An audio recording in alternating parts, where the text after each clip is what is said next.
Hindi teaching world में आप सभी का स्वागत है।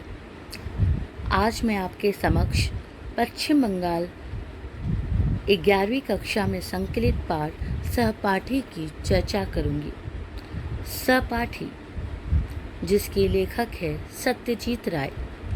सत्यजीत राय जी का जन्म 2 मई 1921 ईस्वी को पश्चिम बंगाल में हुआ था।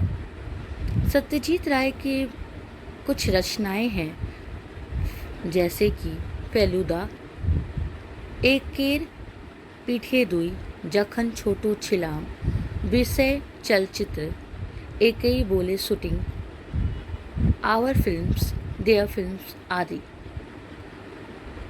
ऑक्सफोर्ड विश्वविद्यालय से मानद डॉक्टरेट, दादा साहब फाल्के पुरस्कार एवं इन्हें भारत रत्न से पुरस्कृत किया गया।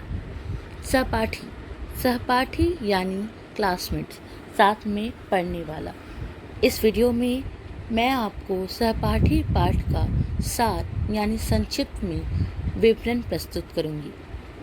ये कहानी एक पुराने स्कूल मित्र जयदेव बोस और मोहित सरकार के बीच की मुलाकात और उनके अतीत की यादों के इर्द गिर्द घूमती है। ये केवल कहानी नहीं बल्कि दोस्ती और समय के बदलाव को दर्शाती है, बल्कि मानवीय संवेदनाओं, संदेह और उदारता को भी उजागर करती है। मोहित सरकार एक सफल और बड़ा अफसर है। वह अपनी दिनचर्या के अनुसार सुबह 9:15 बजे दफ्तर जाने की तैयारी कर रहे हैं। तभी उनकी पत्नी अरुणा बताती है कि उनके पुराने स्कूल मित्र जयदेव बोस का फ़ोन आया है। मोहित को आश्चर्य होता है क्योंकि 30 साल पहले स्कूल छोड़ने के बाद उन्होंने जयदेव से कोई संपर्क नहीं रखा था। जयदेव विद्यालय में एक होनहार, सुंदर और खेल कूद में अव्वल आने वाला छात्र था, जिसकी यादें मोहित के मन में अब भी ताज़ा है।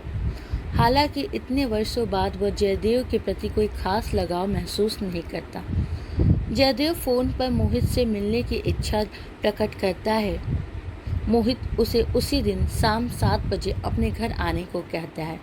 दफ्तर जाते समय मोहित स्कूल के दिनों को याद करते हैं, जब वो जयदेव और शंकर के बीच पढ़ाई और खेल में प्रतिस्पर्धा होती थी। मोहित और जयदेव की गहरी दोस्ती थी, लेकिन स्कूल के बाद उनके रास्ते अलग हो गए। मोहित एक अच्छे कॉलेज में पढ़े और एक बड़ी कंपनी में अफसर बन गए, जबकि जयदेव किसी अन्य शहर में चले गए। शाम को जब जयदेव मोहित के घर आता है, मोहित उसे देखकर चौंक जाता है। जयदेव की हालत दयनीय है। सूखा चेहरा, धसी आंखें, काला पड़ गया रंग और पुराने मैले कपड़े। मोहित को उसका चेहरा अपने पुराने दोस्त से मिलाने में कठिनाई होती है।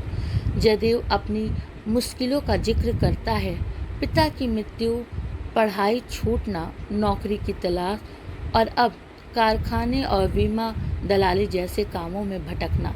वो बताता है कि उसका बेटा पढ़ाई में होशियार है, लेकिन फीस के लिए पैसे की ज़रूरत है। वो मोहित से 100-150 रुपये की आर्थिक मदद मांगता है। मोहित को संदेह होता है कि यह व्यक्ति वास्तव में जयदेव है या कोई ठग। वह सीधे मना करने के बजाय बहाना बनाता है कि उसके पास अभी नकद नहीं है। रविवार को आने को कहता है, ये जानते हुए कि वह उस दिन शहर से बाहर होगा। जयदेव चला जाता है और मोहित अपने दोस्त वाणीकांत को पुराने विद्यालय की फ़ोटो दिखाता है, जिसमें जयदेव को पहचानने की कोशिश करता है।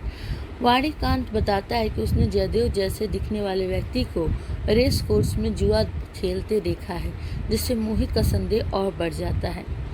रविवार को मोहित बारुईपुर में अपने दोस्त के बागान में समय बिताकर रात को लौटता है। उसे पता चलता है कि जयदेव सुबह आया था, लेकिन वह नहीं मिला।